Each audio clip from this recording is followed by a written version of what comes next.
জুলাই বিপ্লবের সময় হত্যাযজ্ঞ চালাতে তৎকালীন প্রধানমন্ত্রী শেখ হাসিনা কি করেছিলেন তা তুলে ধরলেন আন্তর্জাতিক অপরাধ ট্রাইব্যুনালের chief prosecutor advocate Tajul Islam.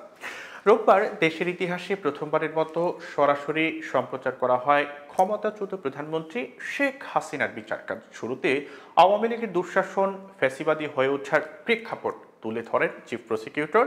১৩টি ভলিউমে ৮,৫০০ পৃষ্ঠার অভিযোগপত্রে গুম খুন নির্যাতনের বর্ণনাও তুলে ধরা হয়।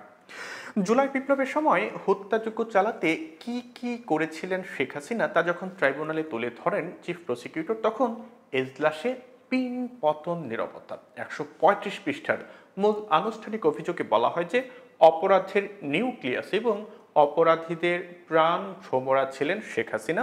গ্যাং অফ ফোর হিসেবে ওবায়দুল কাদের, আসাদুজ্জামান খান কামাল, সাবেক স্বরাষ্ট্রমন্ত্রী সালমান এফ রহমান, আনিসুল হকের নাম উল্লেখ করেন তাজুল ইসলাম। চিফ প্রসিকিউটর বলেন যে তাদের যৌথ নির্দেশনা, পরিকল্পনা, উস্কানিতে সারা দেশে নির্বিচারে হত্যাযজ্ঞ চালানো হয়।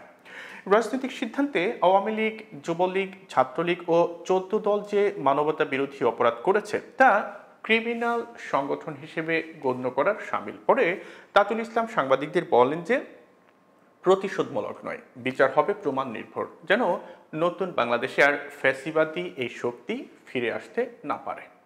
এদিন শেখ হাসিনা সহ ৩ জনের সর্বোচ্চ শাস্তি ও সম্পত্তি বাজেয়াপ্তের আবেদন করেন চিফ প্রসিকিউটর।